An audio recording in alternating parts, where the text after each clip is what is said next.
para un flujo laminar y mayor a 4000 es turbulento, ¿no? Entonces, el flujo va a estar en un estado transicional cuando esté entre el rango de 2000 y 4000, ¿no? Entonces, pero por lo general, el flujo en los canales abiertos es turbulento.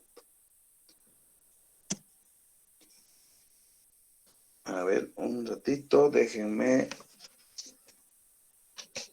Estoy quedando sin batería.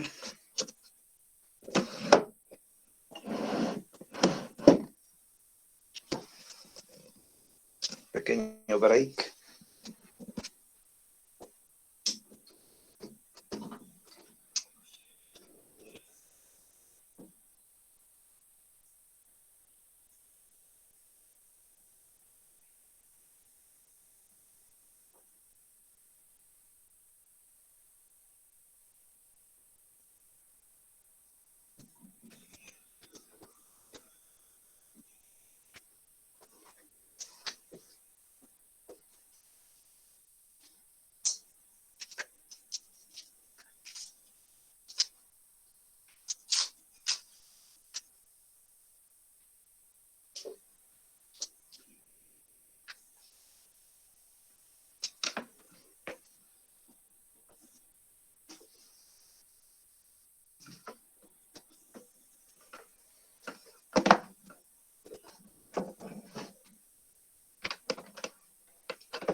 Bien, entonces el efecto de la gravedad.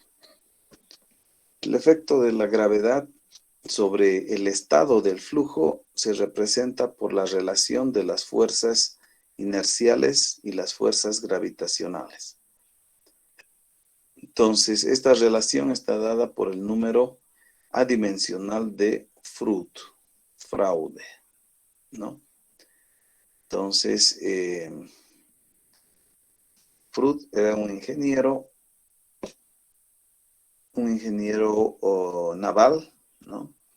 Que relaciona las fuerzas inerciales y las fuerzas gravitacionales y define, ¿no?, que cuando existe una igualdad de las fuerzas inerciales y las fuerzas gravitacionales, entonces existe un equilibrio de fuerzas, por lo tanto el flujo está en un flujo crítico, le llama como un flujo crítico, ¿no?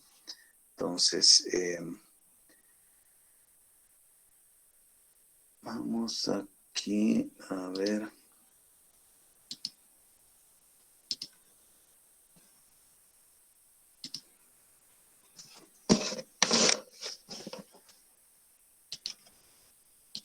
Entonces, el número de Freud.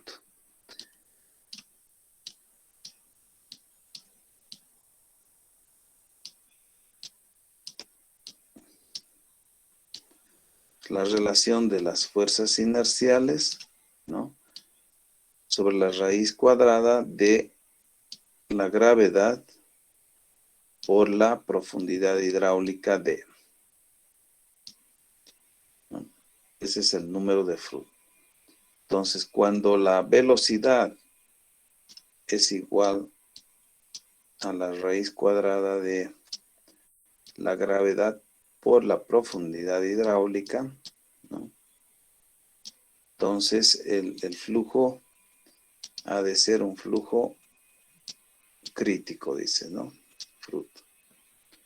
Flujo crítico.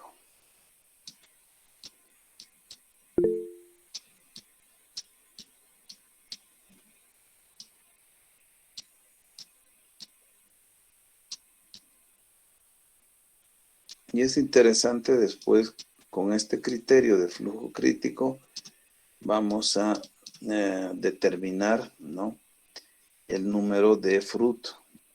Igual, o sea, vamos a determinar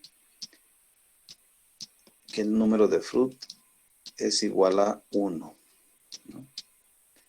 Número de Froude es igual. Y vamos a, con esto, determinar, pues, la altura crítica, ¿no? La profundidad crítica.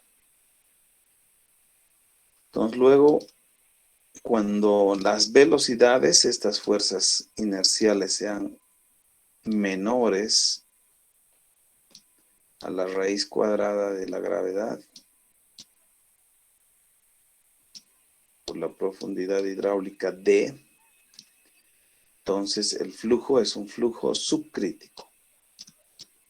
Subcrítico.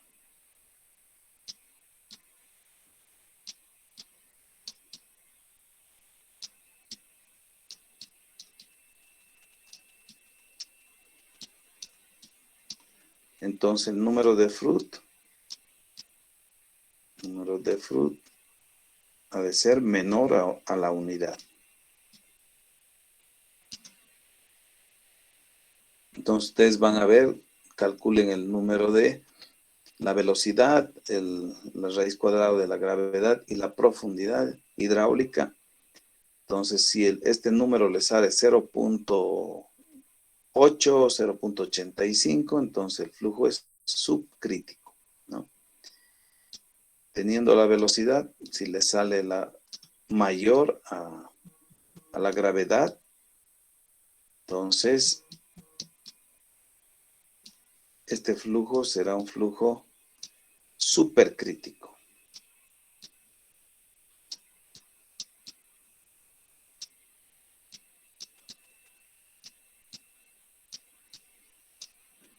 Supercrítico, ¿no?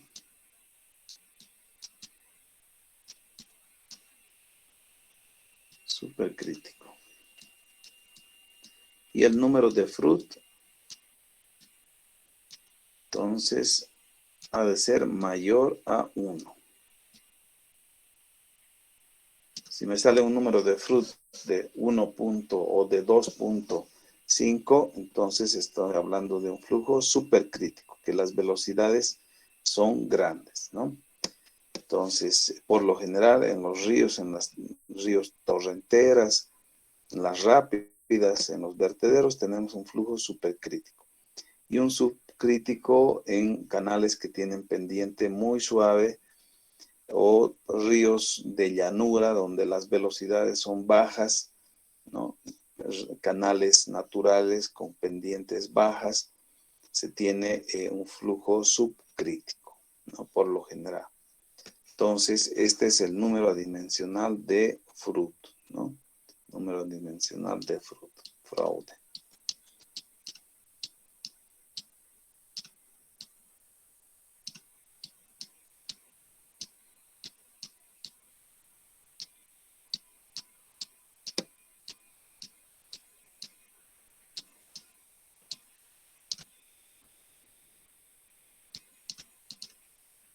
Número de Froude, así le llamamos.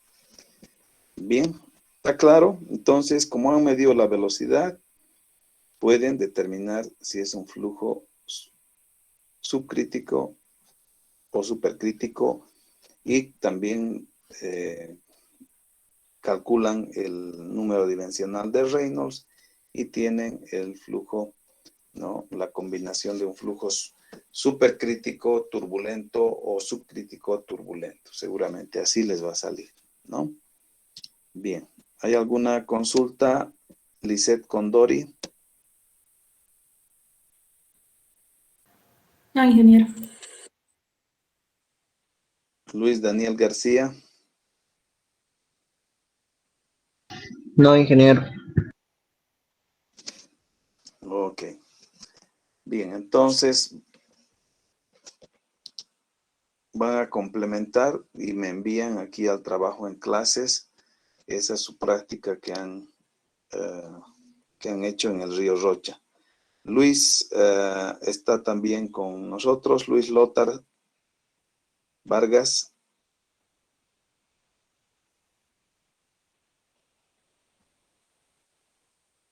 Bueno, creo que no está en este momento. Él les acompañaba, ha estado con ustedes. Sí, ingeniero. Ok, perfecto. Entonces van a ir trabajando con él y van a enviarme también a la plataforma sus prácticas para poder compartir y para poder discutir, ¿no? Entonces acompañan también con las fotografías para un poco hablar después del coeficiente de Manning. Vamos a hablar de la rugosidad, ¿no? Ok, vamos a volver a nuestra diapositiva. Entonces, como les decía, esa combinación del efecto de la gravedad y de la viscosidad nos generan 4 regímenes de flujo. El régimen supercrítico laminar, subcrítico laminar o un turbulento subcrítico o un turbulento supercrítico, ¿no? Entonces, esos 4 regímenes de flujo en los canales abiertos, ¿no? Subcrítico laminar cuando Fruit es menor que la unidad y Reynolds está en el rango de laminar.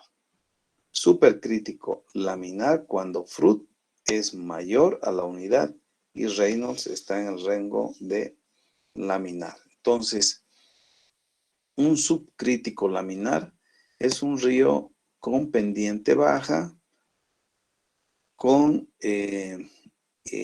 velocidades muy bajitas, prácticamente como es laminar, además tiene que ser muy liso, ¿no?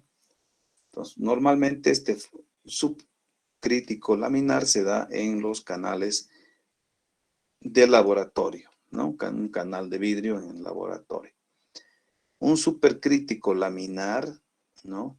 También, ¿no? O sea, la superficie debe ser para tener un número de Reynolds que esté en el rango del laminar, entonces tiene que ser un canal de vidrio muy bien pulido. Un supercrítico turbulento cuando el número de Fruit es mayor a la unidad y el Reynolds está en el rango de la turbulencia. Entonces, por lo general, el supercrítico turbulento se da en casi todos los ríos, ¿no? Y un supercrítico turbulento y un subcrítico turbulento también en casi todos los ríos canales, ¿no? Entonces, seguramente lo que les va a salir a ustedes ha de ser un subcrítico turbulento o un supercrítico turbulento, ¿no? Como me dice que las velocidades están por debajo de 1, con 0. No sé cuánto, entonces seguramente ha de ser un subcrítico turbulento. Ok. Bien, eso sería, digamos, en cuanto al capítulo 1, ¿no? Entonces, en el libro de Bente Chao van a encontrar, o en nuestro texto, esta grafiquita donde, pues, el rango, ¿no es cierto?, del número de Reynolds está entre 500 y 2000, ¿no? Entonces, estas líneas van paralelas, fíjense, va aumentando el número de Reynolds hacia arriba y debajo de esta zona transicional, el número de Reynolds va disminuyendo. Estas líneas paralelas van en este sentido, van disminuyendo. Y acá tenemos la línea del número de Fruit. Hacia arriba, paralelas, va disminuyendo, hacia abajo va aumentando. Entonces, por lo que se generan 4 zonas, ¿no? 4 regímenes en una relación de la profundidad y la velocidad, ¿no? Entonces, menores profundidades, mayores velocidades, ¿no? Vamos a tener un supercrítico turbulento o un supercrítico laminar. Mayores profundidades, menores velocidades, subcrítico laminar y un subcrítico turbulento.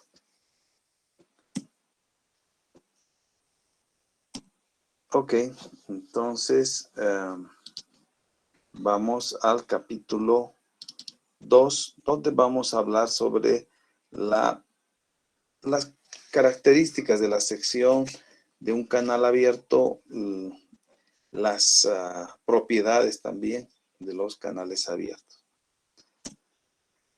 Entonces, la definición de canales no solamente son los conductos que nosotros conocemos, o sea,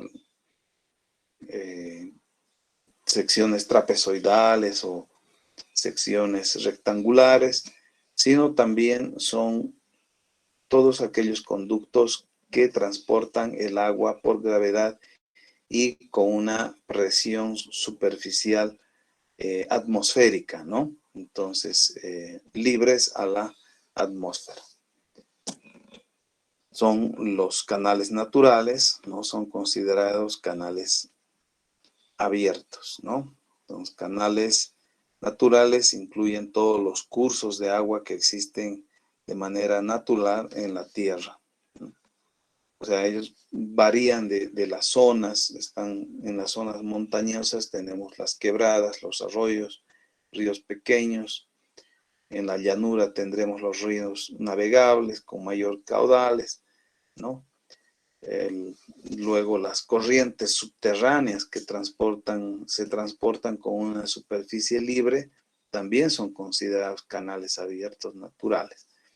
O los túneles que trabajan, digamos que no trabajan a presión con superficie libre, las alcantarillas son también los canales naturales.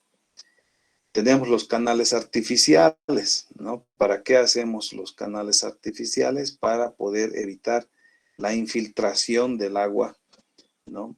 Y para poder ganar, digamos, caudal, ¿no? Entonces, los canales artificiales son aquellos construidos y desarrollados mediante el esfuerzo humano. Canales de navegación, canales para las centrales hidráulicas, canales y canaletas de irrigación. Entonces vamos a ver de poder un poco recorrer los canales de la represa de, no sé si han visitado la represa, la represa de Corani.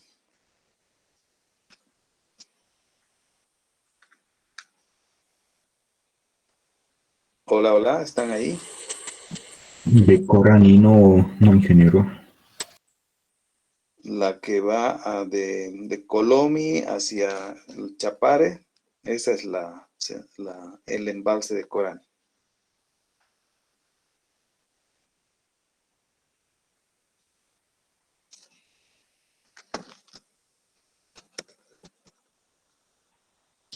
No. ¿Dónde estamos?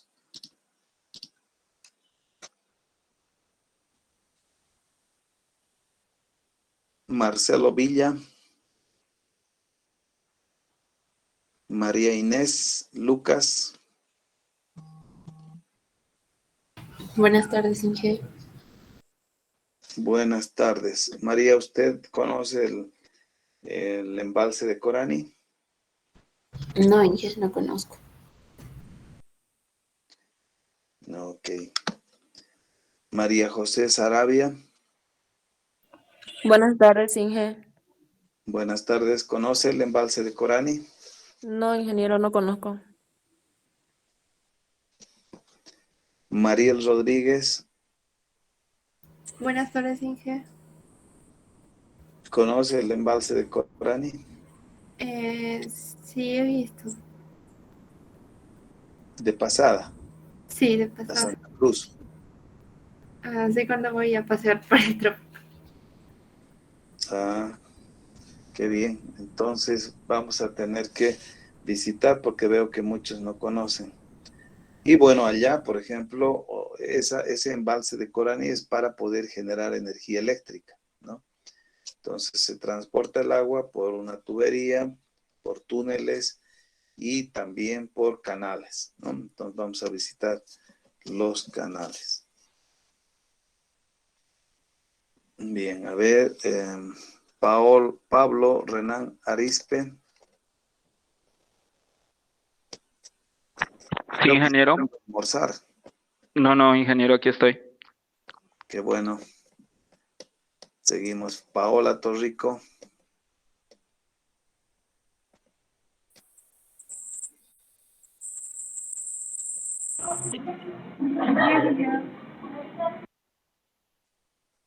Paola está en una fiesta, creo. No, ingeniero, es el vecino. Y está haciendo lluvia. ¿Dónde se encuentra? Está lloviendo, dice. Una ingeniero. Bueno, Ramiro Leonardo Vargas. Presente, ingeniero, aquí. Ya, entonces, ¿ha estado en el embalse de Corani? No, ingeniero, no fui a visitar. Ok. ¿Dónde se encuentra usted? ¿En Cochabamba o fuera de Cochabamba? Aquí en Cochabamba, ingeniero. Ok. Bien, entonces, ¿quiénes son del trópico? ¿Hay alguien del Chapare?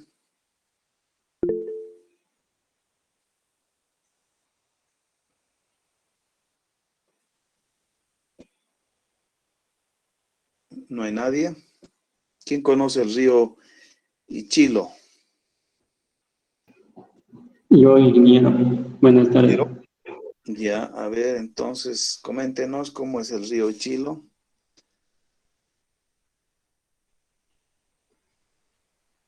Es de contra grande, Inge. Ya, un poquito más hay que describir cómo ha visto el flujo, se ve digamos, la granulometría del lecho del río, cómo es el lecho del río.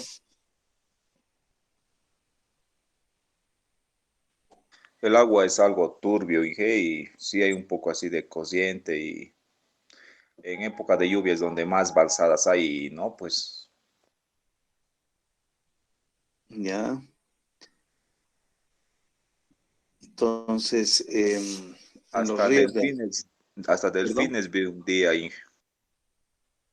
claro, ahí pues se encuentran ya peces más grandes, ¿no?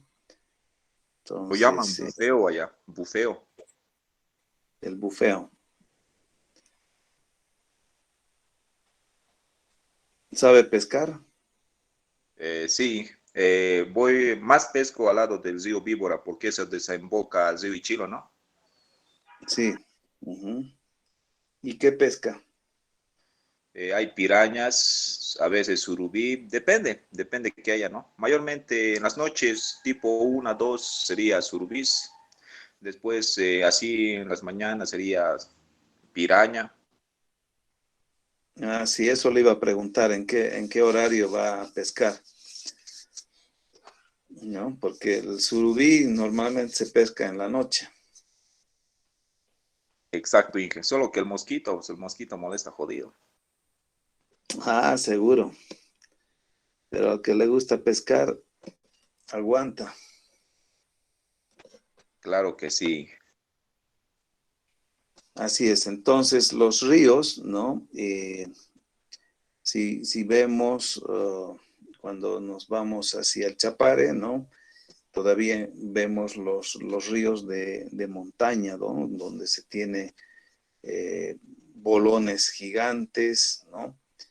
El agua va escurriéndose a través de estos, pero a medida que vamos bajando, ¿no? También disminuye la energía. Entonces, ya se van quedando, digamos, los grandes bolones y son arrastrados los pequeñitos y así va cambiando la granulometría, ¿no? El Madre de Dios, por ejemplo, todavía tiene, ahí se pueden ver los bolones, manzanos, pero bueno, si vamos ya a Villatunari, ya las piedras son más pequeñitas, ¿no? La granulometría ya es una arena, ¿no? Y si vamos bajando al río Ichila, prácticamente son arenas finas, ¿no es cierto? Entonces, inclusive hay playas, ¿no? De arenas muy menudas. Entonces, la velocidad del flujo también es menor, ¿no? Disminuye la velocidad. Y bueno, como van aportando otros ríos, ¿no? Van aportando, el caudal también va aumentando, ¿no? Entonces, justamente a los de hidráulica uno les estaba comentando sobre estos ríos de llanura acá en el río Beni, el río Mamoré. Todo prácticamente, o sea, se va escurriendo de las montañas a la cuenca amazónica, ¿no? Todo sale hasta las aguas del río Rocha, ¿no? Las aguas del río Rocha van al Caine, el Caine va al río Grande, el Grande al Mamoré y el Mamoré al río Madera y el río Madera al río Madeira en el lado brasilero y luego cambia de nombre a Amazonas y sale al Océano Atlántico. Entonces todo lo que aporta Bolivia es importante para el río Amazonas, ¿no? Entonces tiene Bolivia un gran potencial hídrico para poder generar energía eléctrica, por ejemplo. Entonces, así las características, ¿no?, de los ríos van cambiando, la rugosidad va cambiando, por eso les decía que ustedes fíjense cuando vayan a hacer el aforo, ¿no? Inclusive en el mismo río Rocha, no sé desde dónde han caminado, porque me han dicho que han caminado mucho. A ver, cuéntenme, ¿de dónde hasta dónde han caminado?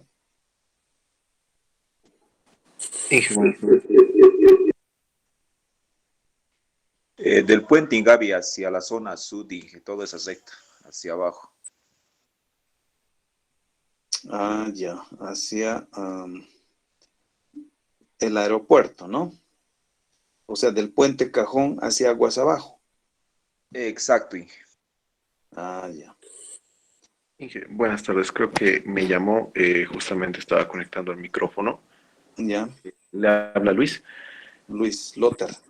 Sí, fuimos a lo que es el puente Cajón porque hay un sensor que justamente mide los tirantes de agua del río, y lo que están haciendo con el otro grupo es comparar, ¿no?, hallar el caudal para los determinados tirantes, y como este sensor mide varios tirantes a través del tiempo, entonces hacen una curva altura-caudal o en función del tiempo más, Inge. Eso es lo que estaban pensando hacer los del otro grupo. Ah, ok. Con varios Ya, muy caudales bien. que cambian a través Claro, del tiempo. para poder,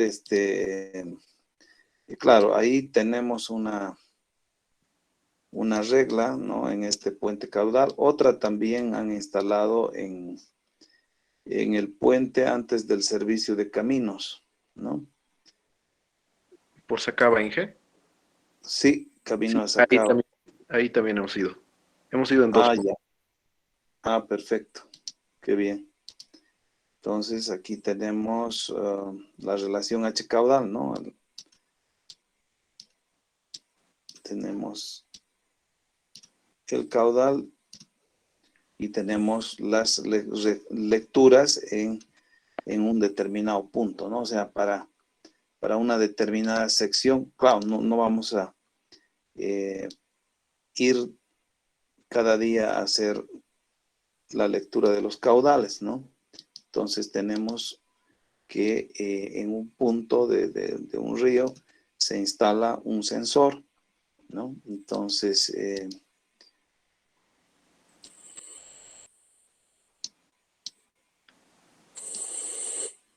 ya, entonces acá está el sensor. Es un aparatito que pues nos va registrando, electrónico, nos va registrando los niveles de agua, ¿no? Los niveles de agua. Entonces, podemos regular los sensores cada minuto, cada día, cada hora, etcétera. Y tenemos en diferentes niveles, ¿no? Entonces, con esta altura H entramos y determinamos el caudal, ¿no? Calculamos el caudal. Está bien, entonces van a comparar también con este dato, ¿no? Con este dato. Muy bien, excelente. Una preguntita, Inge, ¿hasta cuándo tendrían para entregar este trabajo? No sé hasta cuándo les han pedido. Podría ser para el próximo sábado.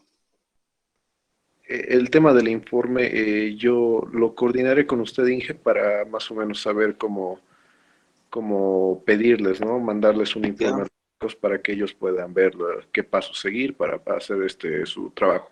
¿Está bien, Inge? perfecto, excelente, Luis. Muy bien. Listo, Inge. Muchas gracias.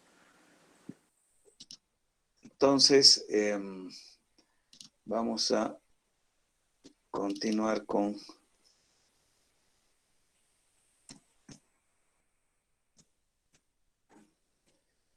¿no? Estábamos hablando de que los canales artificiales, pues, son para evitar justamente, para poder transportar un determinado caudal y no perder, ¿no? Por infiltración en el suelo, ¿no? Entonces se los va a canalizar, ¿no?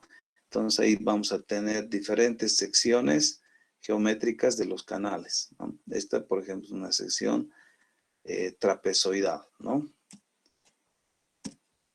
Entonces, los canales también son las canaletas en las carreteras, las rápidas, que son los canales con pendiente fuerte, en la laguna Alalay, ahí del sistema de riego que está arriba en el cerro, están bajando dos canales con pendientes muy fuertes, entonces a esos canales con pendiente fuerte se los denomina rápida, o las caídas, que son las gradas, ¿no? Para disipar la energía. Una alcantarilla también es un canal abierto, un túnel que trabaja a superficie libre también es un canal abierto. Entonces, ¿cuáles son los elementos geométricos de una sección transversal en un canal? Acá tenemos entonces la base de la solera, se conoce como solera, la base del canal, y se expresa con la letra B chica. Tenemos en la superficie del agua T mayúscula como el ancho superficial, ¿no? También está el talud, se conoce como talud a la pendiente a la inclinación, ¿no? Y se expresa con la letra Z. Si Z es igual a 1, entonces la relación vertical horizontal son iguales y entonces hace un ángulo de 45 grados.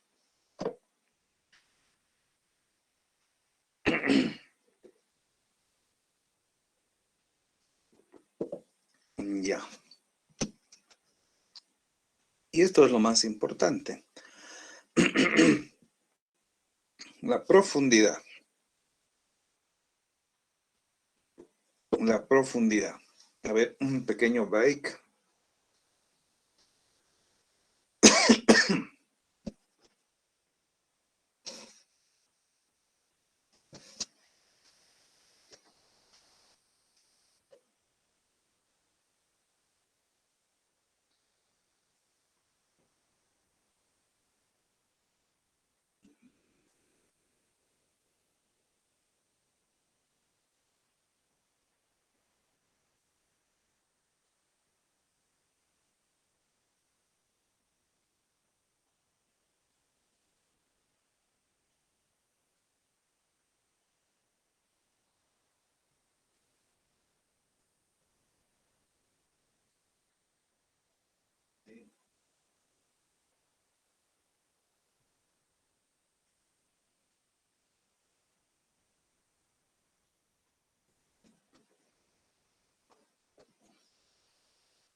Bien, entonces, como les decía, a la profundidad se conoce como el tirante de agua, ¿no? Y se expresa con la letra Y. Entonces, del nivel del tirante de agua máximo, hay que aumentar una altura que se conoce como la altura de borde libre, ¿no? Entonces, que vendría a ser entonces esta altura total menos el tirante de agua. O sea, tiene que estar en un rango razonable para que el agua no se escape por las paredes laterales. ¿Qué es lo que ocurre, por ejemplo? ¿Por qué hay inundaciones? Porque con el tiempo, el área mojada, todo lo que está con celeste, ¿no?, disminuye por el transporte de sedimentos, por la basura, por el arrastre de sedimentos, etc. Entonces acá se va acumulando material. Si estaba diseñado el canal para transportar 1 metro cúbico, estaba dimensionado con estas. Entonces, como ha disminuido el área, no va a tener la misma capacidad de poder transportar este volumen, este metro cúbico por segundo, ¿no? Entonces, el caudal es el volumen, ¿no?, de agua por un determinado tiempo. Entonces, pero ese volumen está relacionado también a su área mojada, ¿no? Entonces, por eso es que escuchábamos antes, ahora ya no se escucha mucho, ¿no?, de que Colcapirua se ha inundado, por acá se ha inundado, diferentes lugares habían inundaciones, etc. Pero bueno, esas se han ido canalizando y en Clisa, por ejemplo, todavía son canales naturales, trapezoidales, ¿no? Y no hacen mantenimiento y se inunda, ¿no? Se inunda. Entonces, no, y eso es normal también en los países europeos, en Bélgica. El tema es que el mantenimiento de los canales es pues carísimo, ¿no? O sea, se van depositando acá sedimentos y el área cambia y crece, digamos, crece el nivel del agua, ¿no? Entonces, hemos dicho que el flujo en canales abiertos es mucho más complejo que en los conductos cerrados porque las variables hidráulicas, la velocidad, este tirante de agua, son interdependientes con la pendiente, con la geometría que tiene el canal, con la rugosidad del lecho, etcétera, ¿no? Entonces va cambiando el tirante con las características hidráulicas, la pendiente y la velocidad, ¿no? Entonces, cuando diseñamos una sección de un canal, ¿no?, qué sé yo, para el proyecto de riego Misicuni necesitamos 500 litros por segundo, llevar hasta un sistema de riego. Entonces debemos dimensionar la sección hidráulicamente óptima para transportar ese caudal de 500 litros por segundo. Entonces, el diseño vamos a hacerlo con el concepto de flujo permanente y uniforme, ¿no?, con ese criterio. Sin embargo, o sea, cuando cambia la pendiente, ¿no?, hay lugares donde va a cambiar la pendiente, entonces la velocidad va a ser mayor y el tirante, ¿qué va a pasar con el tirante? A ver quién me puede comentar.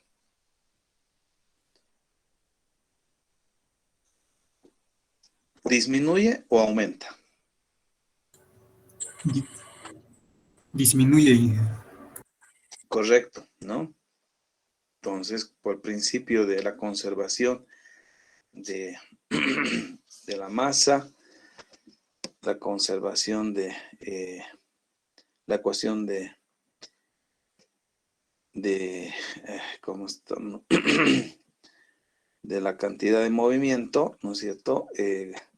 Va a aumentar la velocidad y va a disminuir el tirante de agua, efectivamente.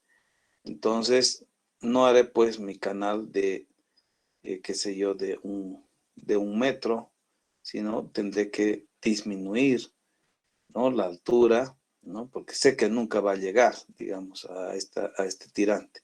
Entonces, mi sección será menor, ¿no?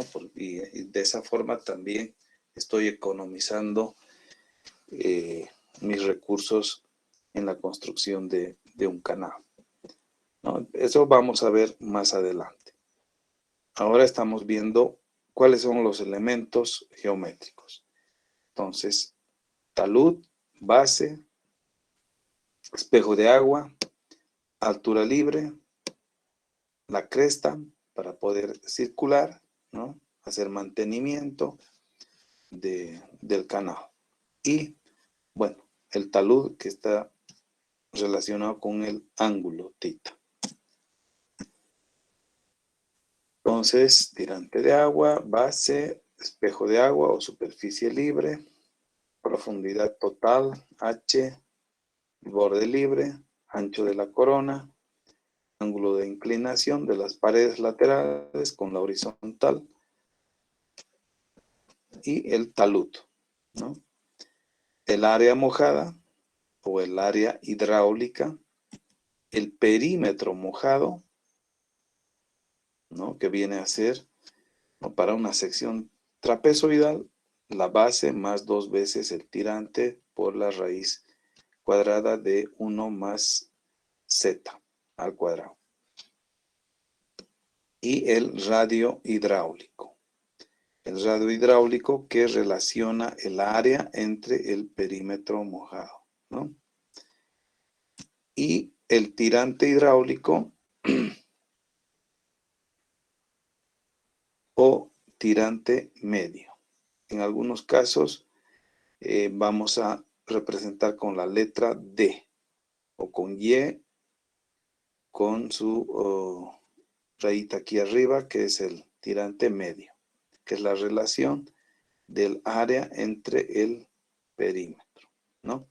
Entonces, acá en esta sección trapezoidal, ¿no?, vamos a tener un tirante, pero si agarramos acá, ¿no?, va a ser diferente el tirante, ¿no?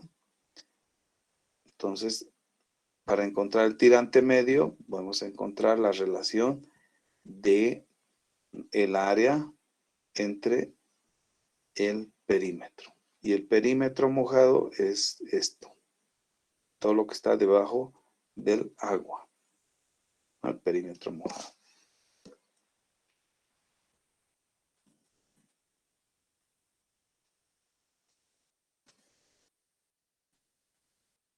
Entonces, para diferentes secciones geométricas transversales, tenemos, ¿no?, las relaciones también geométricas. Está el área mojada, el perímetro mojado, el radio hidráulico, para una sección rectangular, para una trapezoidal, para una triangular, para una circular y una parabólica. Entonces, ¿cuál de estas será la mejor sección hidráulica para poder transportar un mayor caudal? ¿Cuál creen?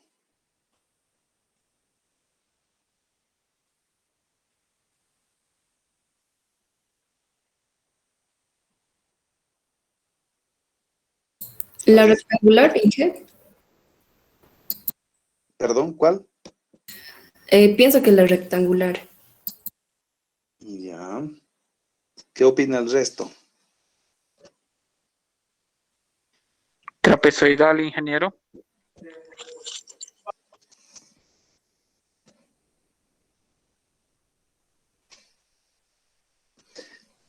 A ver, ¿qué dice? ¿Qué dice el resto?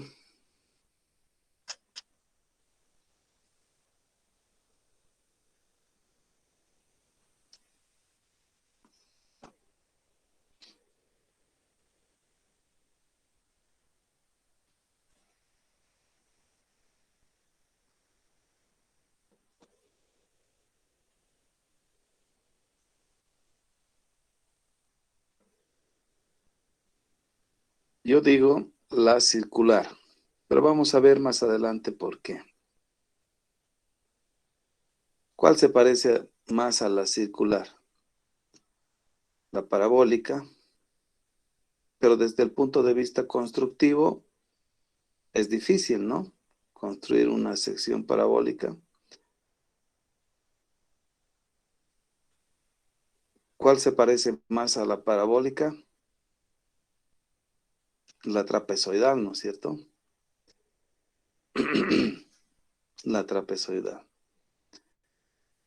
Entonces, y también la trapezoidal pues, se asemeja más a la circular.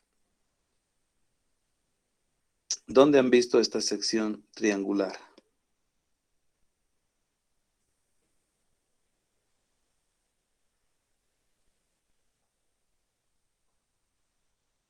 ¿En las carreteras?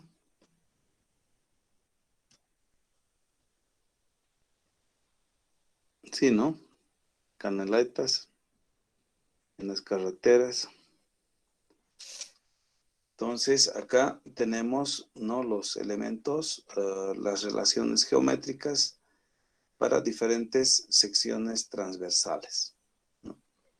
Que es nada más geometría que ustedes pueden determinar, tienen que determinar la relación geométrica de cada uno de estos.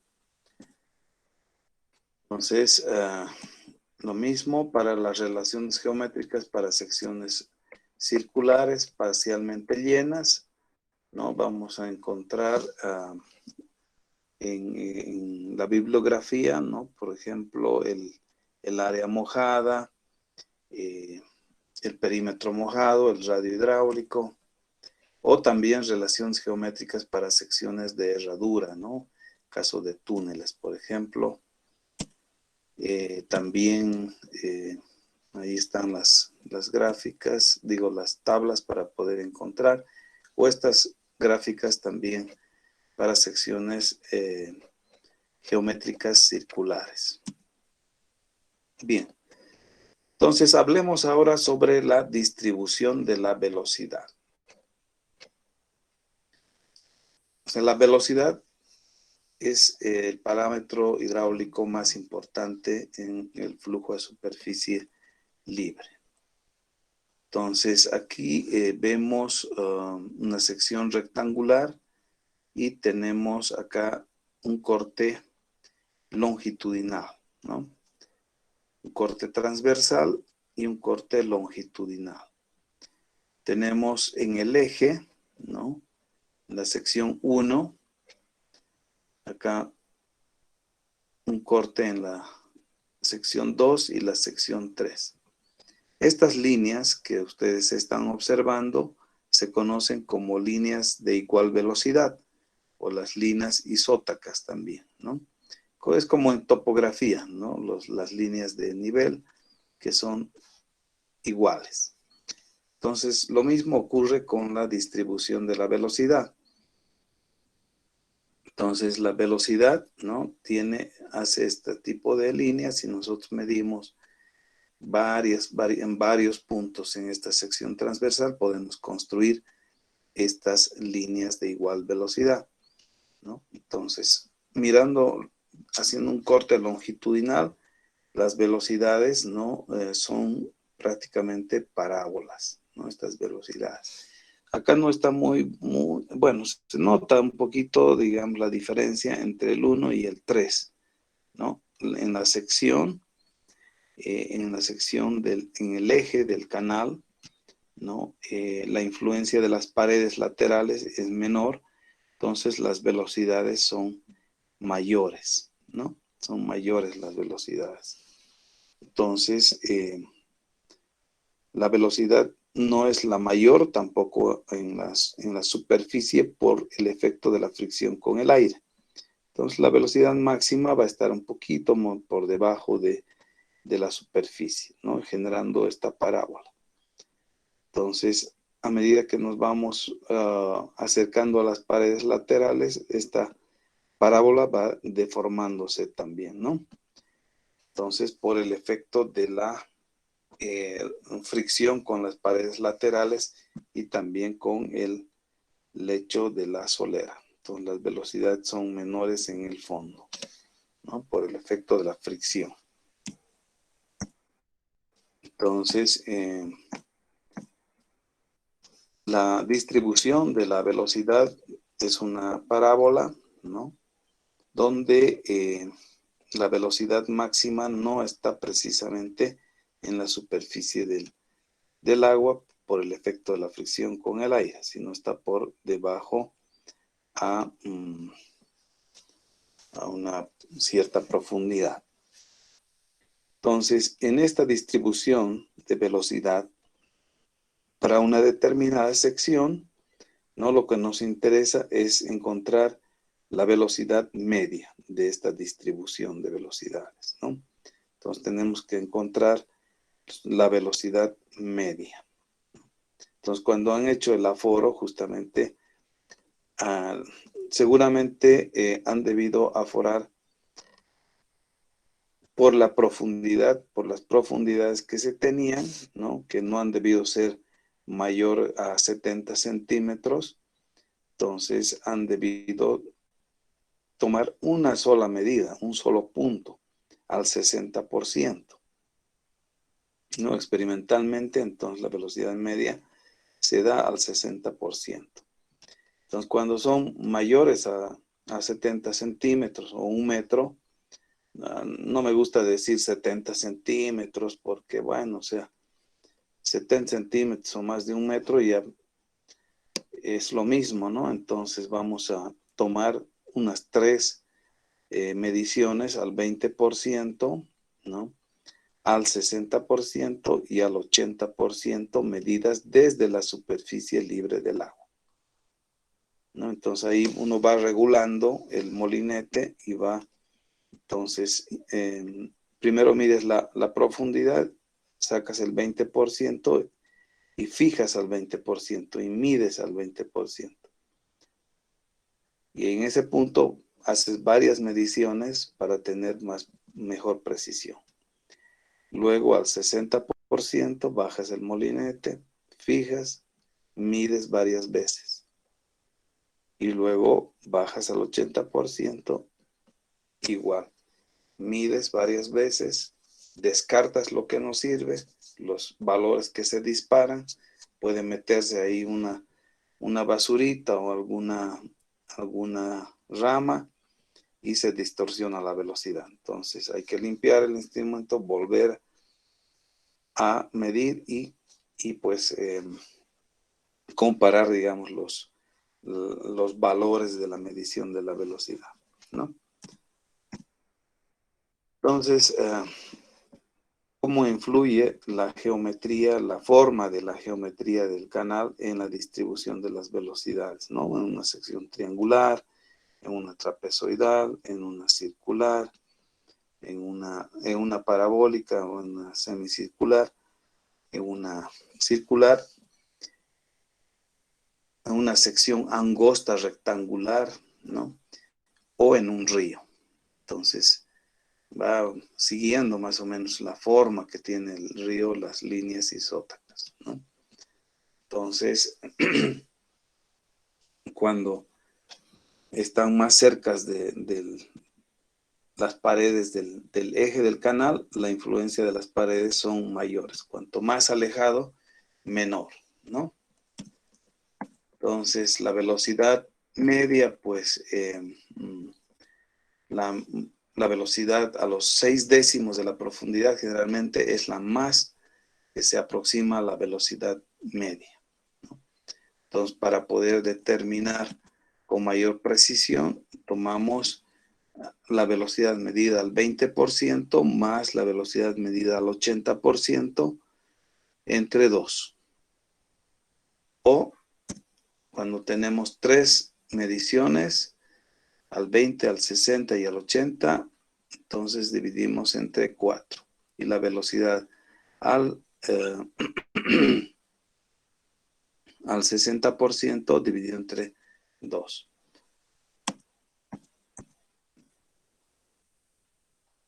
Bien, entonces sobre el coeficiente de Coriolis alfa, vamos a hablar la próxima clase, ¿no? Entonces vamos a quedar acá. Este coeficiente alfa hemos utilizado en la altura de la velocidad, ¿no es cierto?